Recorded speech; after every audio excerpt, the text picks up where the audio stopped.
Français, on apprend que l'Iran a exécuté un contractuel du ministère de la Défense accusé d'espionnage au profit des États-Unis, plus particulièrement la CIA.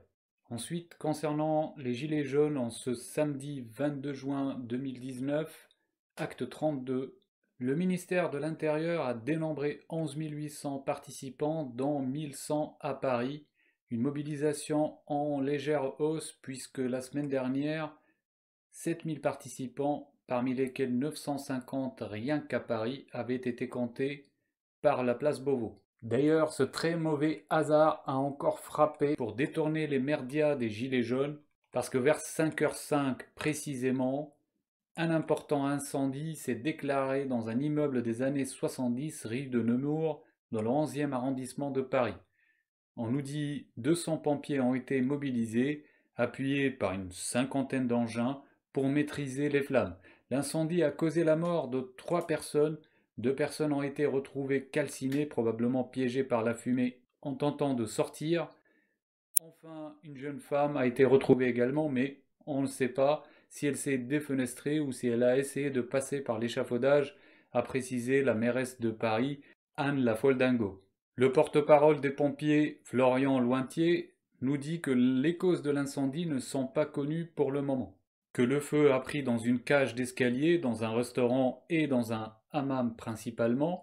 Les fumées sont montées sur ce premier immeuble de 6 étages et ensuite sur 2 autres immeubles dans des cages d'escalier qui font 4 étages chacune.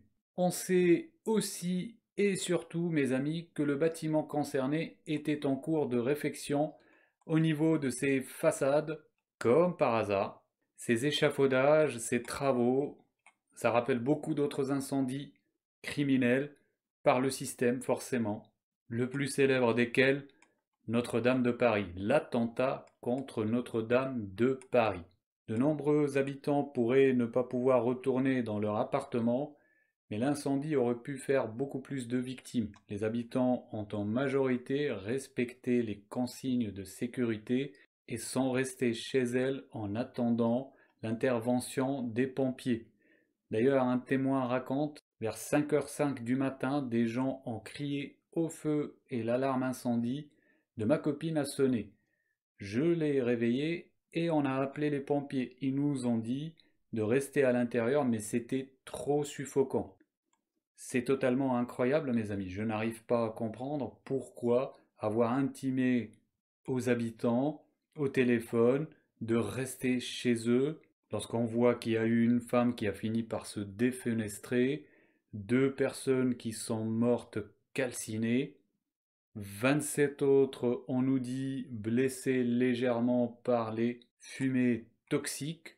Je ne comprends pas que les pompiers aient demandé aux personnes de rester chez elles. On aurait pu avoir une entraide, une fuite. Ça aurait été logique que les pompiers demandent aux personnes de rester chez elles s'ils étaient sur place et en train d'intervenir. Là, ce n'est pas le cas. Lorsque les personnes appellent à l'aide au téléphone, avant même l'arrivée des pompiers, on sait que les pompiers n'ont pu intervenir que très tard. On disait aux personnes qui appelaient au secours, restez chez vous, ne sortez pas, alors que les pompiers n'étaient pas en train d'intervenir. Pourquoi tout ce temps perdu? Sur place, les voisins, les habitants du quartier qui sont toujours sous le choc, il y a un boulanger interrogé par France Info qui a préféré ne pas ouvrir aujourd'hui. Belle histoire. J'avoue que j'ai trouvé son témoignage un peu à la Walt Disney. En tout état de cause, il dit: on essaye d'aider, on a donné le petit déjeuner aux pompiers qui en ont bavé ce matin, des vaillants. L'homme a été témoin de la mort d'une jeune femme qui s'est défenestrée, et il dit: je préfère ne pas en parler. Une rescapée de l'incendie survenu ce matin a témoigné sur RTL. Très choquée, elle se rappelle avoir ouvert ses fenêtres et vu des gens qui hurlaient et qui disaient que leur appartement était en feu. C'était très dur parce que tout le monde criait, décrit-elle. La jeune femme s'estime chanceuse car elle fait partie des premières personnes secourues. Les gens étaient apeurés. Il y a une personne qui a sauté. C'était vraiment horrible, a-t-elle confié. Pour se prémunir des incendies, les pompiers rappellent sur leur site internet qu'il est obligatoire depuis mars 2015 de s'équiper d'un détecteur de fumée. La grande majorité des incendies se déclenchent la nuit et l'alarme des détecteurs permet de réveiller les habitants avant qu'il ne soit trop tard. Les pompiers ajoutent également qu'au Québec, la mortalité des incendies a baissé des 2 tiers depuis l'obligation d'installer des détecteurs de fumée dans les logements, il y a 30 ans. Déjà mes amis, ce que j'ai envie de dire, c'est que les statistiques, qu'elles soient canadiennes ou françaises, elles sont truquées, nous le savons. Ensuite, que faut-il faire? Installer des détecteurs de fumée dans les escaliers maintenant? Dans les parties communes? Qui va payer? Ces détecteurs sont en permanence en train de sonder, en train de détecter, ce qui consomme énormément leur batterie carrée qui coûte une fortune. Il faut les changer régulièrement. Et si vous ne le faites pas, vous êtes harcelé par un signal et au final, lorsque ces détecteurs font leur travail, on vous répond restez à l'intérieur, ne vous sauvez pas, on arrive. Dans la nuit du 4 au 5 février, une femme avait volontairement déclenché un incendie dans le 16e arrondissement de Paris. Le feu avait causé la mort de 10 personnes et fait 96 blessés. Ceux qui nous harcèlent à la télé, comme ce pourri Olivier Delacroix, que j'ai vu encore sur CNews chez Morandini pleurnicher, soi-disant pour défendre les femmes, comme le font tous ces pourris francs-maçons, ces gens-là devraient arrêter leurs macabres statistiques déguisées qui ne reflètent aucunement la réalité. Comme cette éternelle femme qui meurt tous les 3 jours sous les coups de son compagnon. Si on suit leur délire, on aurait un comptage tous les ans des exploits criminels par catégorie. Pour l'exemple présent, une femme qui a tué par le feu 10 personnes, on pourrait sortir la statistique, une femme tue par le feu une fois par mois en France. On pourrait tirer la conclusion suivante, en France, une personne brûle par mois à cause d'une femme. Une personne est brûlée tous les mois par une femme. Au moins 7 personnes sont blessées par le feu à cause d'une femme. Tous les mois, une femme blesse au moins 7 personnes par le feu en France. Si on regroupe d'autres faits similaires, et il y en a pas mal, on pourrait monter à une fois par semaine en France. Des femmes brûlent des personnes au moins une fois par semaine en France. Peut-être plus. Si on regarde les suicides en France, prenons juste les policiers, 28 depuis le début de l'année, il me semble qu'ils sont majoritairement hommes, ce qui nous fait une statistique d'un policier suicidé par semaine en France. Si on regarde les suicides au niveau national, pour tout le monde, à peu près 14 000 suicides chaque année, 75% sont des hommes.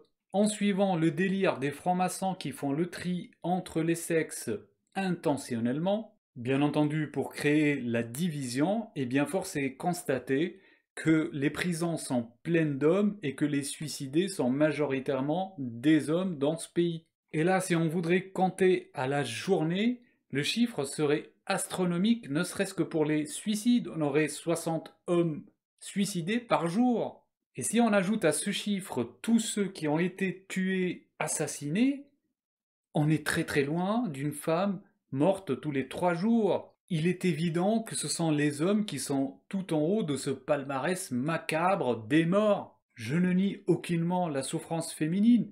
La question que je pose, c'est pourquoi le pouvoir et les médias s'emploient autant à masquer ce qui concerne les hommes. Pourquoi lorsqu'on parle des femmes, on ne parle pas aussi des hommes? Pourquoi lorsqu'on parle des hommes, on ne parle pas des femmes?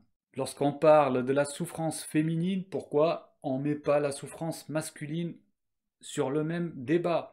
Lorsqu'on parle de la criminalité masculine, pourquoi on ne met pas la criminalité féminine dans le même débat? Mes amis, si on remonte à l'origine pour comprendre, on s'aperçoit que cette criminalité qu'on appelle passionnelle a été créée, c'est une conséquence de la politique désastreuse menée par la franc-maçonnerie en France. Je m'explique. Lorsque par la voie judiciaire il y a déséquilibrage des décisions rendues en défaveur exclusivement des hommes, que ce soit des décisions purement de départage financier ou alors des décisions plus graves concernant la garde des enfants et leur avenir. Vous en connaissez autour de vous, de pères qui ne voient pas ou très peu leurs enfants, ou d'autres qui ont fini à la rue parce que totalement dépossédés. Eh bien, ça fait beaucoup de monde qui rumine, mes chers amis. Moi-même, je ne vois pas mes enfants, vous le savez, mais je pense à toutes les autres personnes qui les voient peu, pas assez ou pas du tout. Ça fait beaucoup de monde.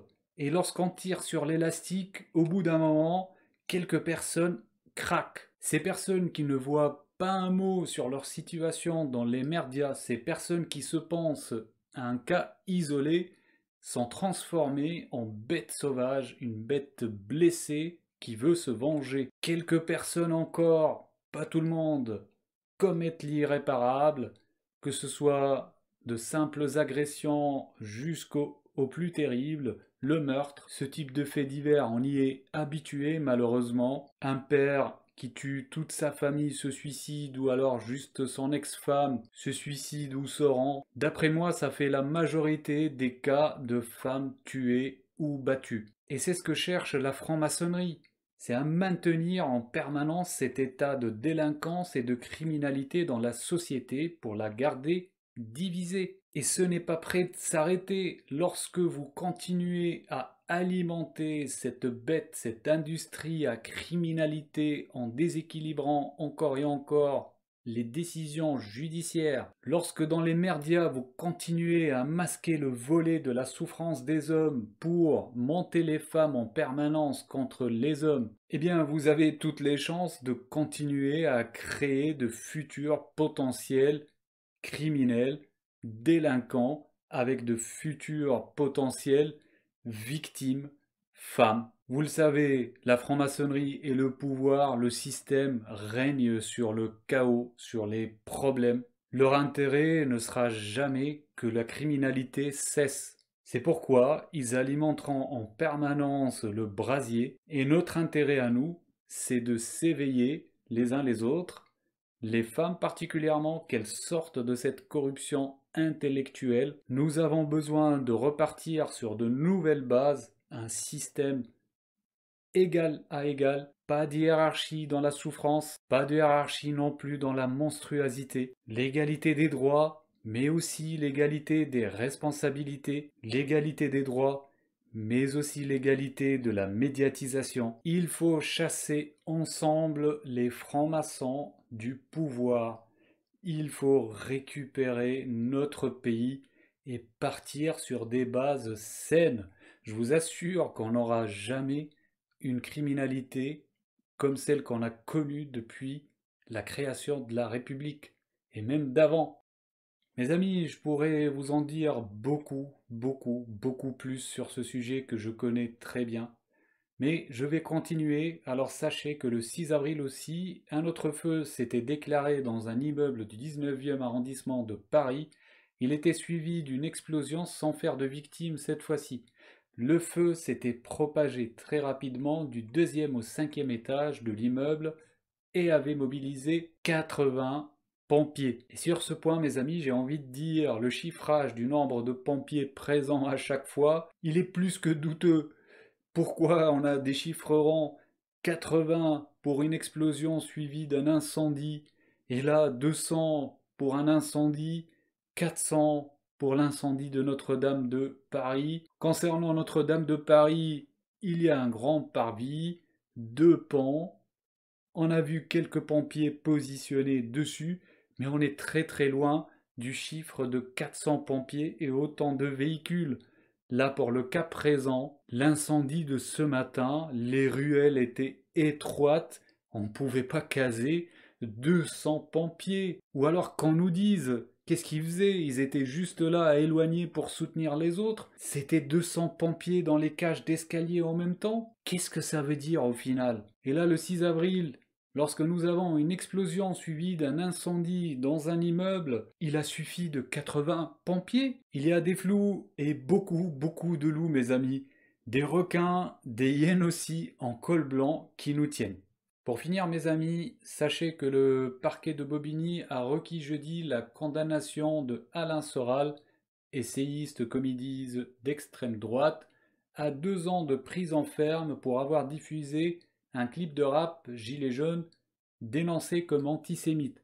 Le site d'Alain Soral Égalité et Réconciliation a diffusé un clip intitulé Gilets jaunes dans lequel une pancarte contenant le nom de Rothschild est jetée au feu. Des photos de Bernard-Henri Lévy, Jacques Attali ou encore Patrick Drahi sont aussi envoyées au bûcher. Dans ce clip, le rappeur appelle à virer Rothschild, Attali et BHL en les qualifiant les parasites.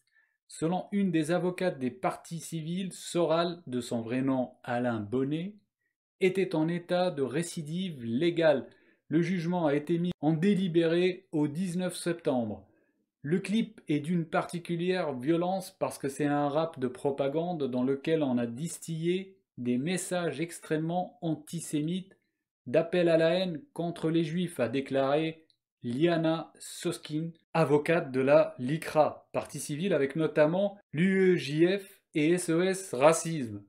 Alain Soral, 60 ans, a été condamné à plusieurs reprises, notamment pour provocation à la haine raciale.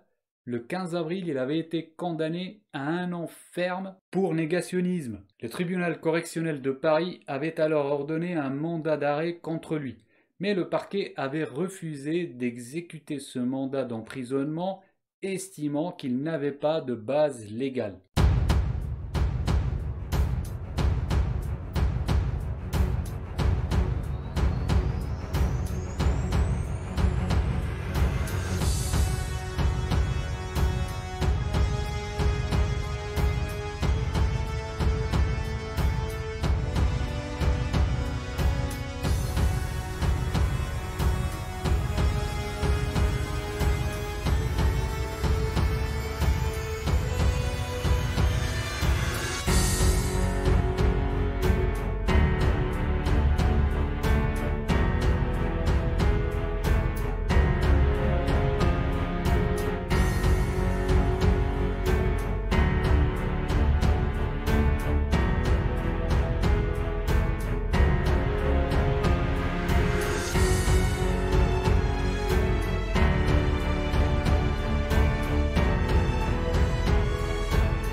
Je ne sais pas à quelle heure je réussirai à diffuser ce travail.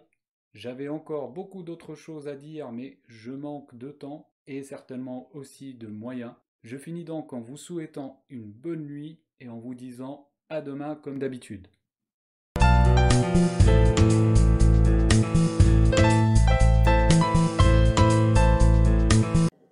Alors moi j'ai besoin d'une chose, c'est que vous nous rendiez la vie impossible, nous les dirigeants. J'ai vu la jeunesse de France comme la jeunesse d'Europe le faire sur le climat avec beaucoup d'énergie, en nous rappelant que c'était pas assez et jamais assez. Moi j'ai besoin de cette énergie-là.